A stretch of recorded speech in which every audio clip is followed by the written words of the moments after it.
this is one of the questions that is in the evaluation form that Teresa is going to send out. So just because you're answering this question doesn't mean that we don't still want you to fill out that evaluation. But just to get a sense of what everybody's top priorities are for our sessions next year, we would love to know what is your #1 support service that you or your group would need to help with neighborhood change. So if your top priority for getting assistance would be for planning a cleanup project, that is letter A. Again, you can either text in the letter A or hit the button on your web browser, depending on how you are responding. If your top priority would be to host a cleanup project, that is letter B. Developing an action plan is letter C. Completing a grant application is letter D. Implementing a project is E. Creating an agenda for a meeting is F.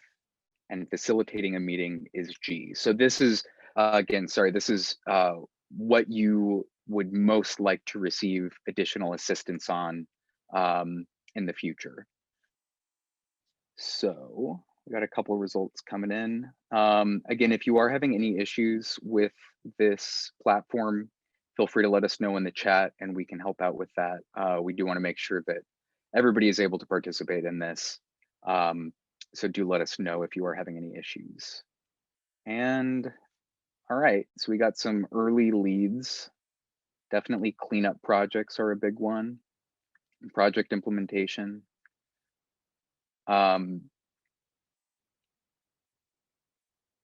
I was about to start talking about how the Engagement Hub can help you do these things, but I would rather have Ashley speak on that than myself. So we will let her talk about how you can get assistance in planning and hosting a cleanup project.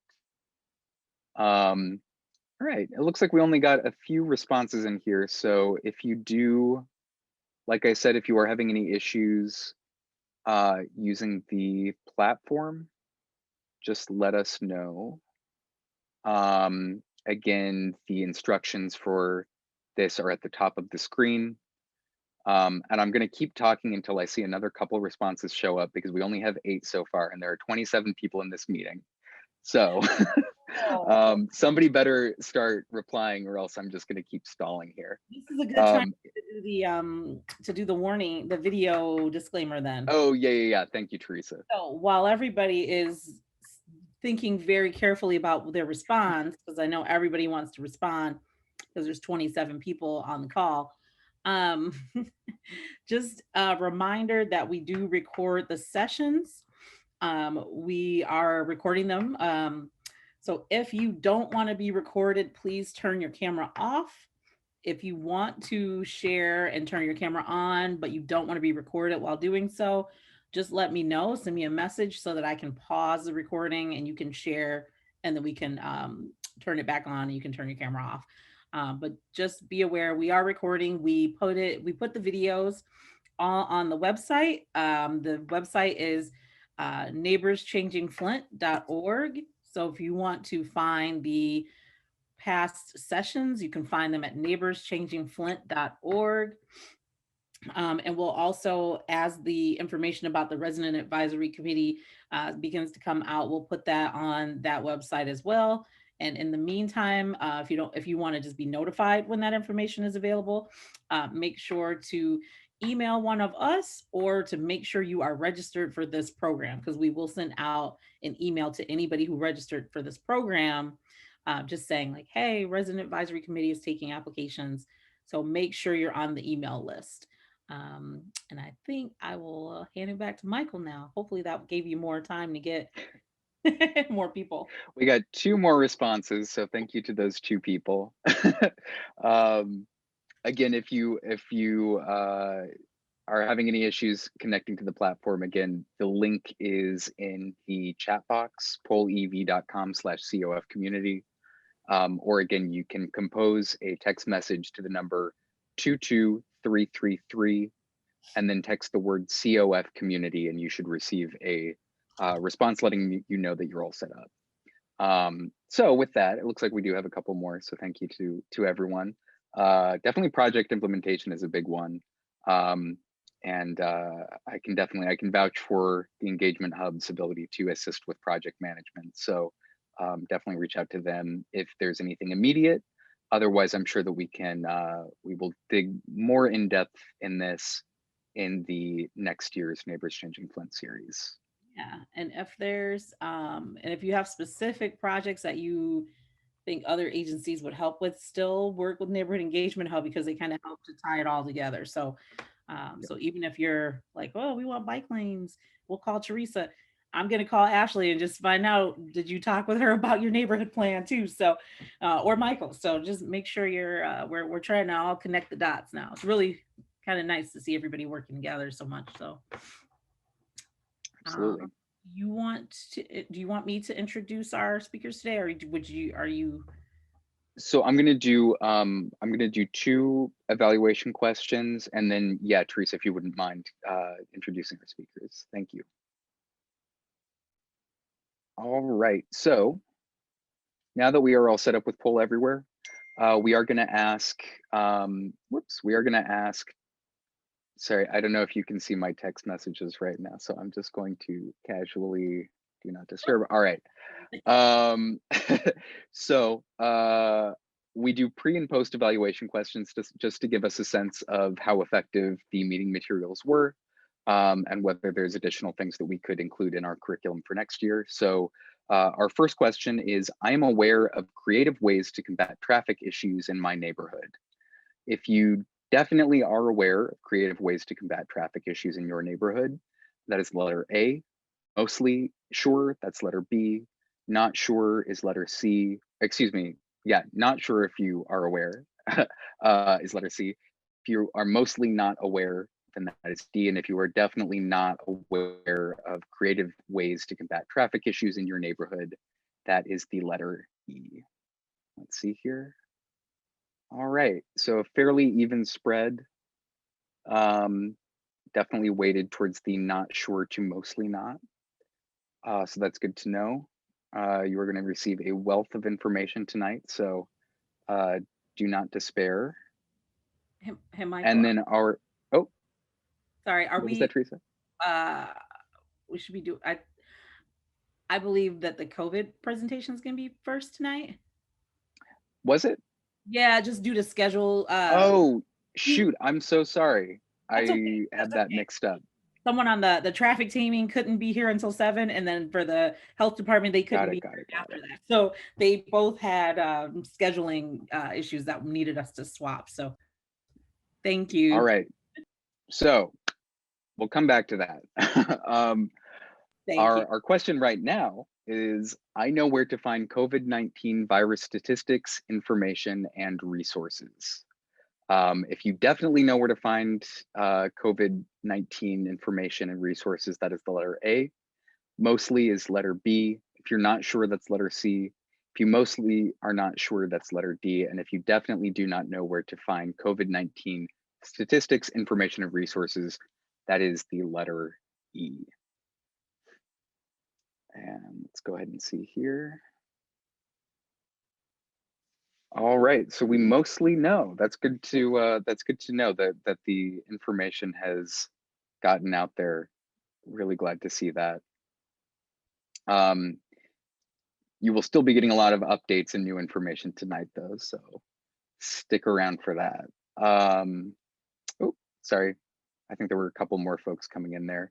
So yeah, we definitely are weighted on the yes end of the spectrum here. Okay, so let's go to the next one. Very pertinent question. I know how to access the COVID-19 vaccine. So if you definitely know or have already gotten it, you can go ahead and select A.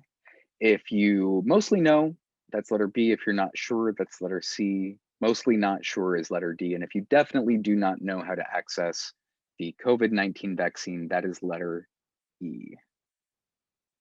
And let's go ahead and see those responses. All right, so definitely some room for growth on this topic. Awesome. And so while folks continue to respond to this, Teresa, if you wouldn't mind giving us our introduction. Absolutely. Thank you so much, Michael, for running through that. Our presenters today are going to be Yvonne Lewis from the Healthy Flint Research Coordinating Center, and also Cheryl, I'm sorry, Sherelle, I keep saying your name wrong, Cheryl Brown from the Genesee County Health Department. So I will allow them to take it away. They're going to give a short presentation and then take some Q&A. And I know we're a little bit behind schedule, so we will have to we'll have to manage our time. Yeah. So thank you, Teresa, and good evening to everyone. I want to just go to the next slide. My name is Yvonne Lewis, and I'm the co-director of the Healthy Flint Research Coordinating Center's Community Core. And I'd just like to have you focus on the bottom of the slide that you see here now. The partners of the Healthy Flint Research Coordinating Center are the University of Michigan Flint, University of Michigan Ann Arbor. We have two co-directors from each one of those institutions. From Flint is Dr. Ken Sylvester and Dr. Carmen Stokes. From University of Michigan in Ann Arbor is Dr. Susan Wolford and Patricia Puchowski. Along with me in the community core is Ms. Tanya Turner and Ken Cabine and Nina Lewis, who are also working with us in the community core. And we also have, as a part of the community core, the CBOP Served, which is a community ethics review board. For the last 54 weeks now, 55, we have been bringing information to our community, with including these partners around COVID. We started on March 20th, a webinar that is entitled the Flint Community Webinar Coronavirus. And this was to take us, and as you'll see in the next slide, this is our journey through coronavirus. I call it the coronavirus journey. We learned that it was a novel virus, which meant that it was a new virus that came to our community, and it came to our whole country and the whole world based upon a transmission of a virus from an animal to a human. Became a global pandemic. It spread quickly in our communities, and we were seeing increased infections and deaths. We really weren't sure how this was going to affect us, so we wanted to be sure that our community had information about this global pandemic with a flare of what's available for us in the community. And so we began to talk about how do we protect our community. We talked about community testing, and we continue to talk about both these issues, the importance of personal protection and the protocols. And of course, now we're more talking about vaccinations. So this is really important to us. And I want to go to the next slide because I won't take a lot of time to talk about that. But the Healthy Flint Research Coordinating Center partnered really closely with the health department to bring this information on an annual basis, on a weekly basis to our community.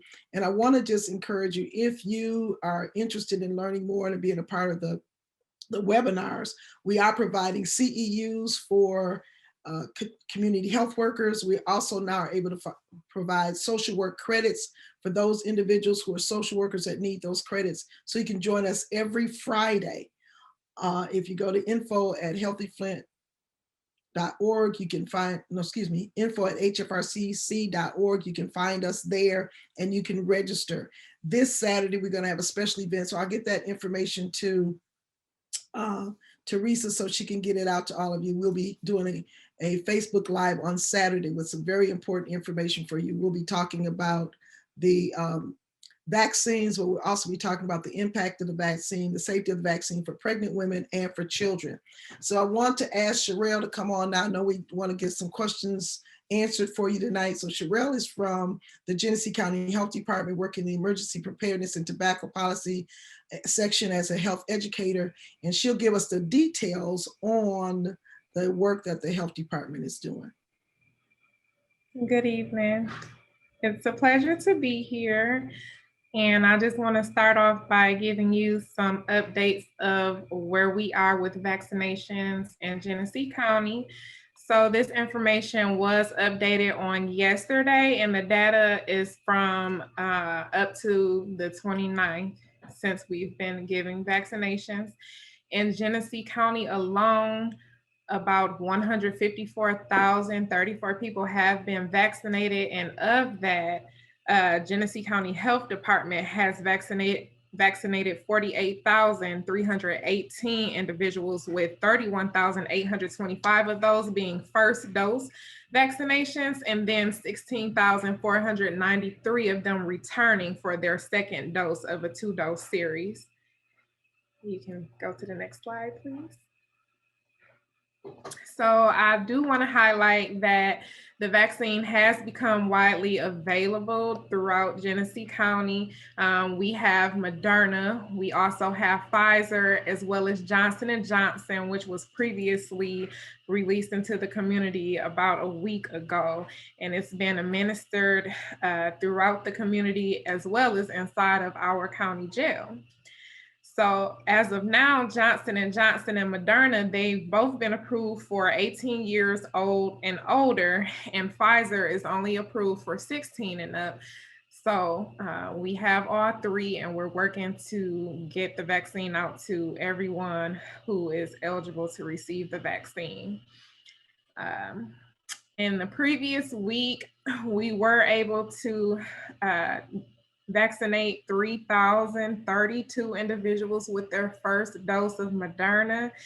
And then coming back was 1,634 doses. So compliance is really good with coming back for that second dose. And if you're not able to come back in the time frame, we're able to schedule an alternative appointment to make sure that you do get that second dose. And we've also administered about 500 Johnson & Johnson. So I do want to highlight as well is that every week the time frame changes by age of who can pre-register for an appointment to receive the vaccine. So as of March 17th, we did open up registration to those who were 35 years and older with an underlying medical condition. And on the 22nd last week, it became available to those who were 16 and through 34 with a disability or an underlying medical condition. So right now, those age groups are able to actually schedule an appointment, as well as 40 through 49 who do not have any medical conditions or disabilities whatsoever, and 30 through 39, which opened up this week. So we can look forward to the first week in April, 16 and up being able to be vaccinated regardless if they have any health conditions. There's no restrictions starting April 5th. Next slide. So we have multiple sites going on right now, up and running throughout Genesee County. Some days there are 2 to 3 sites working simultaneously. Our drive-through sites include Bishop Airport as well as Flint Northwestern High School. And then we have indoor points of dispensing sites at Our Lady of Guadalupe Church, the Central Church of Nazarene, Shiloh Missionary Baptist Church, as well as the North Bank Center located on U of M's campus. And coming soon, Mott Community College will also have a point of dispensing site partnered with GCHD at the Event Center. And this week, we're actually doing one at Grace Emmanuel Baptist Church. So that is also a newer site that will partner with us to help vaccinate the community. Next slide. So I saw that some people still need to know how to pre-register for a vaccine and get an appointment. We have a call center up and running at Genesee County Health Department. Please do call if you fall into the eligibility criteria to get your vaccine. You want to give us a call at 810-344-4800. Someone will take your call from the health department and get you scheduled for an appointment. We provide options to one of the many locations that I spoke about earlier. And if you don't have time to call, but you got a quick break to register online, visit us at gchd.us, or you can go to the county's website, which is gc4me.com, to pre-register.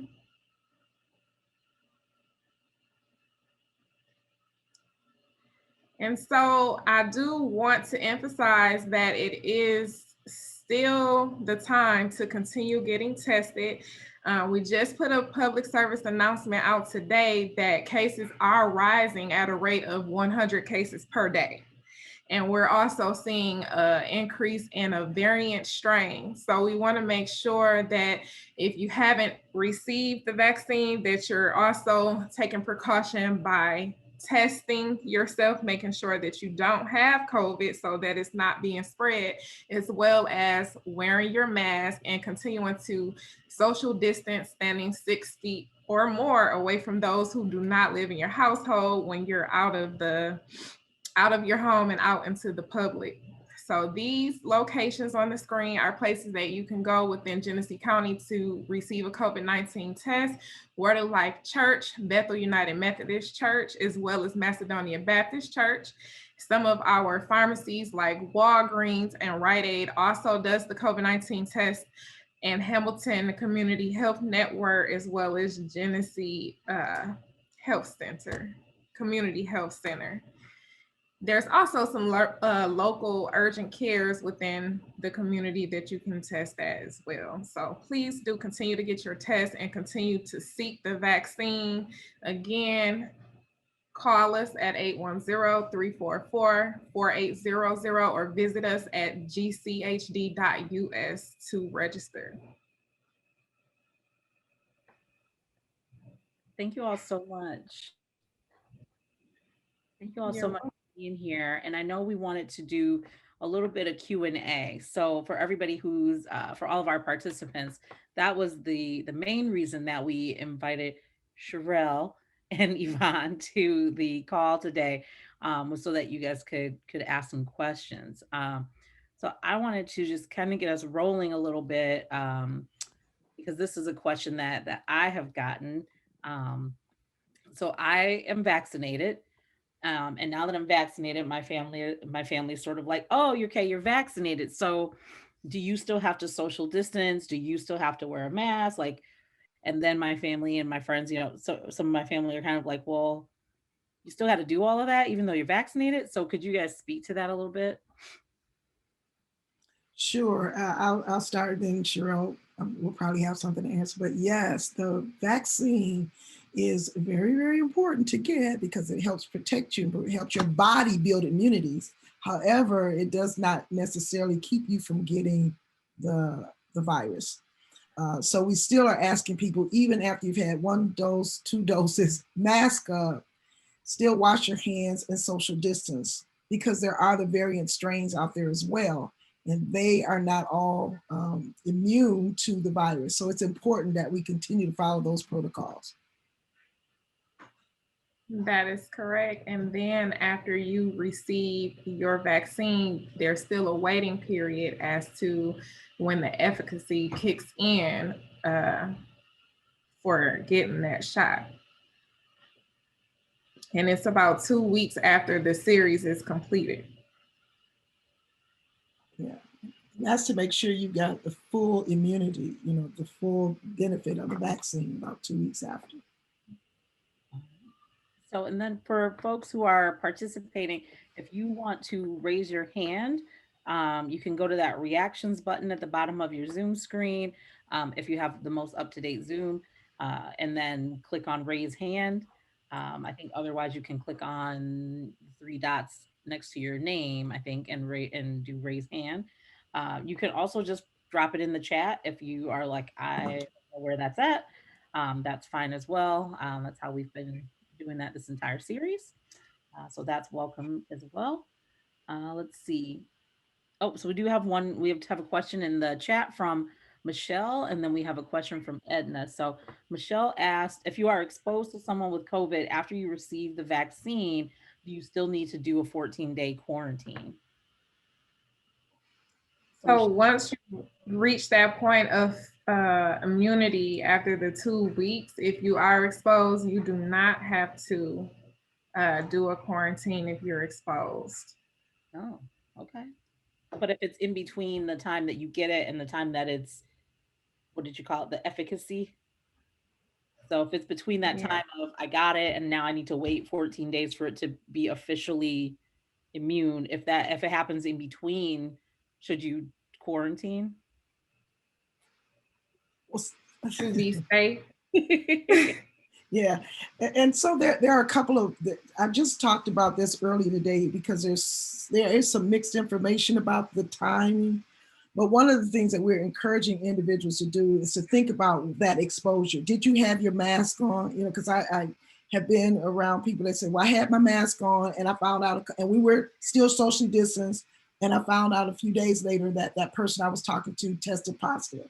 Well, so the recommendation there is if you were masked up, that you do pay attention to yourself. You check to see if you follow, see if you have a temperature. You do all those things that you would normally do. If you have a cough or cold, then you want to, or feel like you have a cold, fatigue, and have some signs, then you want to make sure that you get some medical attention or make sure that you're quarantining yourself. If you are not having any symptoms, the recommendation was that you still limit your exposure for at least 5 days. But then if you go out, you know, don't go out and take your mask off. You know, so they suggest don't eat out if you've been exposed, right? But be careful. If you know you've been exposed and you're experiencing some symptoms, you should remain quarantined for that full period. And then we are also suggesting after at least the 14 days, 7 days, 14 days, you do get tested again, just to be sure. Yes. Thank you. And then Edna, I see your hand is up. Yes, they just answered a question for me. So so I don't need to ask it now. Thank you. Let's see. If I test positive, if I receive a positive test result, what amount of time should I wait before I receive my first vaccine shot? So there's information out that you should wait 90 days. However, that's not the case. After your quarantine period is up, you can get the vaccination after a positive test before 90 days. Oh, yeah, that's a long wait. Thank you for that. So, and then somebody said, so it's not after 30 days. So it's after your quarantine period. Yes. Okay. So no, so Sierra asks, so not after 30 days. So no, it's after your quarantine time is over, you are eligible again. Okay, cool. Thank you. Well, should they, if they have a negative test, but they want to be sure they're testing negative, is that correct, Sherelle? So a lot of places aren't doing a test after you test positive to see if you're testing negative. So Genesee County Health Department, we're recommending that after you have gone through your quarantine period, you're eligible to come in and get the vaccine. Yeah, because that was also another question that was asked of me. So I want to make sure we get that clear. Thank you. So my question is about like the kids. I have another question. This is coming from Teresa right now. So I know that the vaccine, we're trying to make this available for people 16 and up. So yeah, what are we doing for kids? Are they working on vaccines for youth, or is it like how does that work? Because all our kids are, you know, heading back into school, but they don't get vaccinated. So how do we deal with that? so basically what I know now is that studies are being done to see if it's safe for those who are under 16. And I just got an article that popped up that the age group 12 through 15 has had a research study done, and in the near future, there should be a shot available for younger age groups under 16. And that is one of the questions. We have a couple of physicians that are going to be on our Saturday special. It'll be Facebook Live, so I'll be sure to get that information out because they are going to be doing some testing even on infants 6 months old during the summer. So I think it's still some question out as to what the impact of that's going to be, but they will be sharing some information on that. Okay, great. In detail. If you share that that information with me about the Saturday program, I will make sure to send that out to our email list here for Neighbors Changing Flint. So you guys all be looking out for that. It'll be, you know, you'll get the evaluation, the recordings, and also that information. Then the other question we have here, if my child has been exposed to a COVID positive student on the school bus, what Mm. is the acceptable amount of time that my child should quarantine? Hmm. So the acceptable amount of time is about 7 to 10 days. It does all depends on the onset of that positive case's symptoms. All of my children have been exposed at school, and the younger three, they went out last Wednesday, and they should not come out of quarantine until tomorrow. Um, So 7 to 10 days. And the school will let you know the amount of days based on when the symptoms started with that certain individual and when they received that positive test. They should send you a letter and communicate with you about that. Okay. Do we have any other questions about the vaccine or data? Oh, sorry, we've got another one. Oh, what about the rest of the family quarantining? So if your child is exposed and they come home and quarantine, does everybody in the house needs to quarantine? Yes, because typically you live with that child and you're probably not masked in the house or social distancing. And if you haven't been vaccinated, then you would want to quarantine with the child. I would highly suggest getting a COVID test. For everybody? Yes. For everybody in the house? Okay. Yes. Thank you. Thank you guys for that. Let's see. Do we have any other questions in the chat? Not any other questions in the chat right now. So I did have a question I was just thinking about, and now I'm like trying to wait for it to come back into my brain. Um, I forgot I was going to ask you guys. I had a question in my head. Let's see.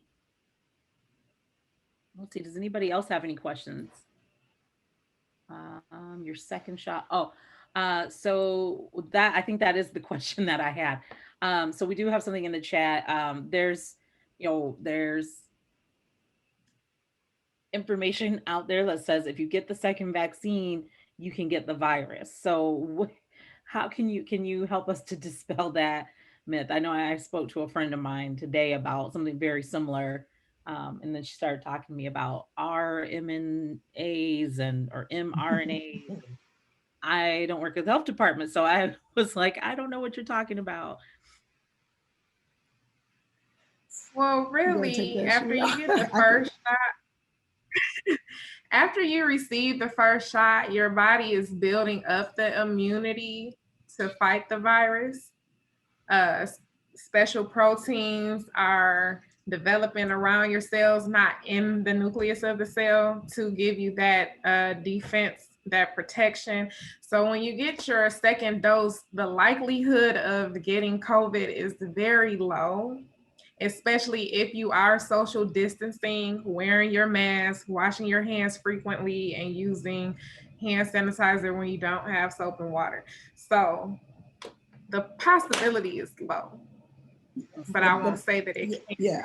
Well, so you're right. The possibility is low, but the probability it does exist. So I just was advised earlier today that someone I know had both vaccines and just a few days ago did test positive.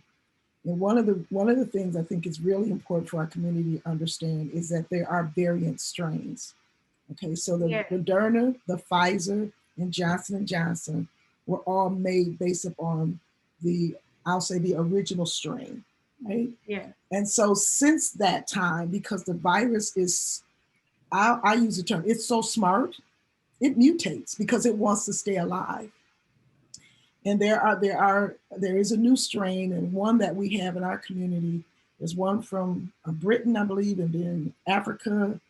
And Yeah. it's a stronger virus. It's more easily transmitted.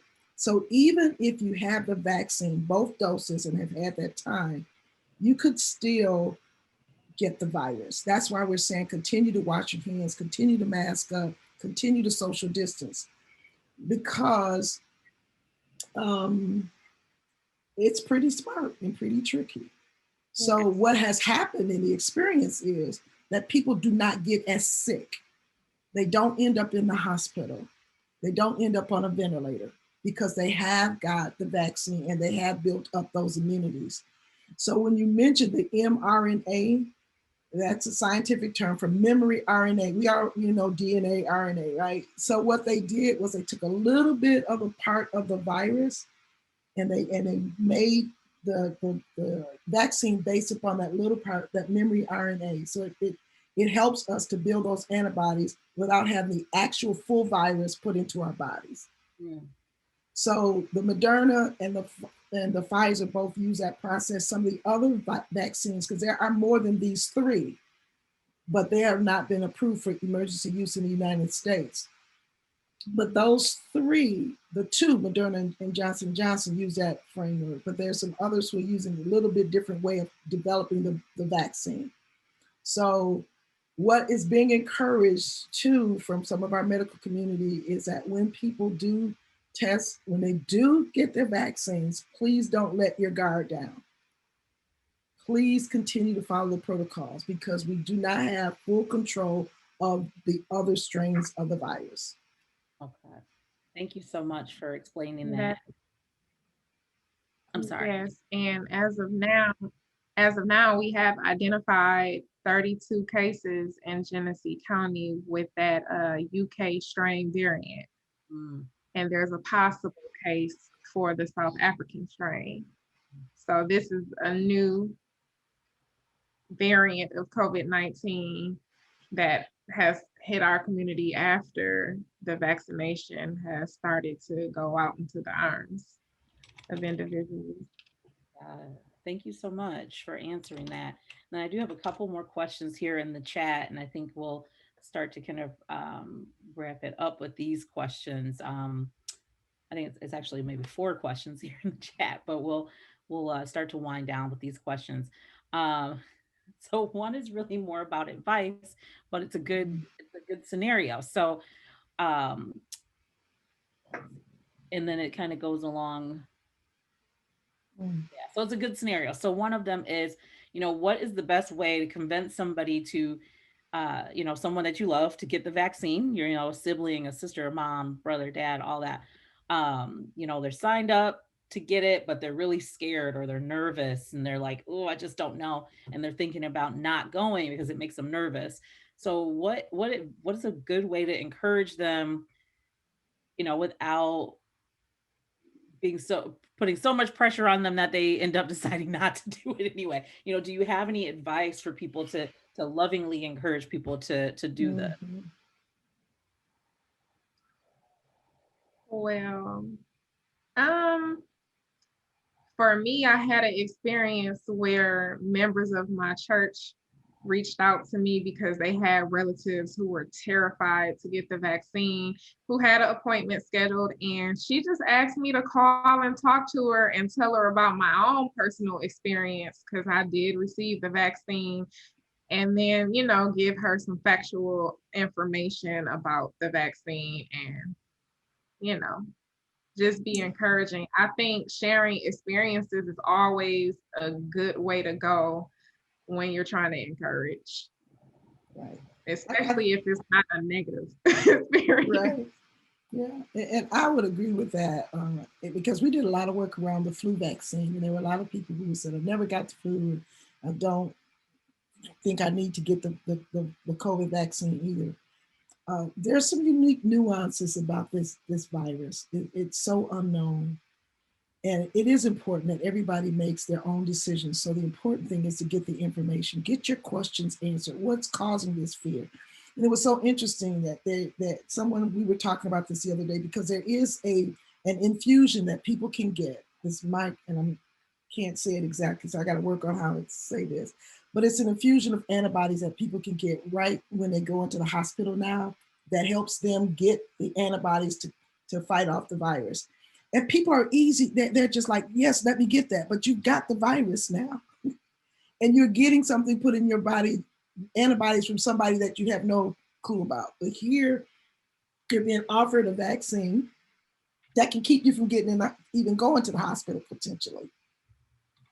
So one of the things that I think is really important is that people get their questions answered, rather not trying to pressure them. So what's causing you to be afraid of it? And can we think through what the risk factors are, but also what the benefits are? If you had a choice of being as well as you could be versus having the option of the other choice of being at risk and potentially going into the hospital and not coming out, what would you choose? Yeah. You know, That's so a really so we just have to really try to think about how to answer the question based upon their personal experiences. Thank you so much. We did have a couple other questions here that are somewhat related. One of the questions, one was, should you get tested before you get the vaccine? And then, and I know these are separate questions, but they're pretty related. And then once you get the vaccine, do we need to get it regularly? Like, do you need to get the vaccine again next year? Or, how is that? How does that work? So you don't have to be tested before you receive the vaccine, especially if you aren't experiencing any symptoms. If you'd like to, it would not hurt. Yeah. If you have symptoms, I would suggest, going to get tested just to be on the safe side.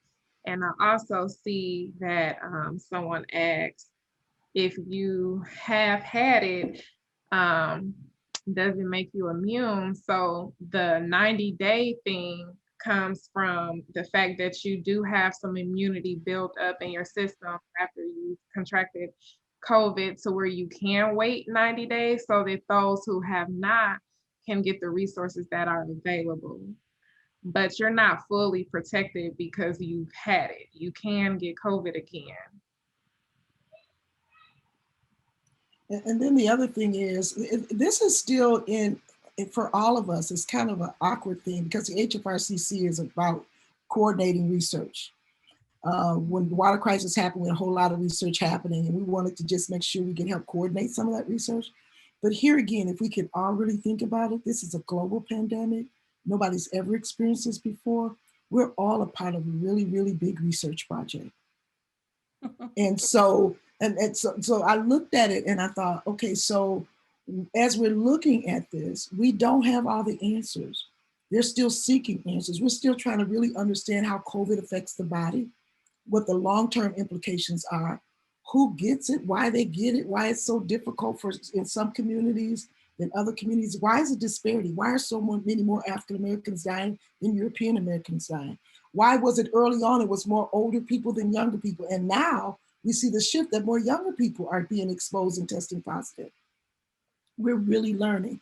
So whether or not we're going to have to take this vaccine yearly, if we look at the path of the influenza virus, it's probable that we'll be doing a yearly or biannual or somewhere along the line, a booster for COVID. But the important thing is we're learning about this. No one has all the answers right now. All of us are part of helping come to those solutions. So when we think about it, the decision that you make will help guide and bring clarity to what we need to do for ourselves as a total community when we're going through this experience. Thank you. And then lastly, I'll ask one more question. And then if I know that you guys are not going to be on at 7, but I am going to ask the participants if they have other questions to please put them in the chat, or just, or email one of us on the planning team, because the Healthy Fluent Research Coordinating Center and the County Health Department are going to be doing that presentation Saturday, and they are going to continue to put this information out. So if you have other questions, that is going to help them with the way that they provide information to the community.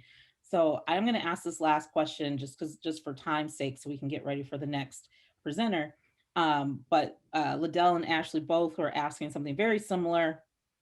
Ashley says, I feel like we learned a lot in the beginning of the pandemic about breakdowns in systems like food systems, manufacturing, masks, ventilators.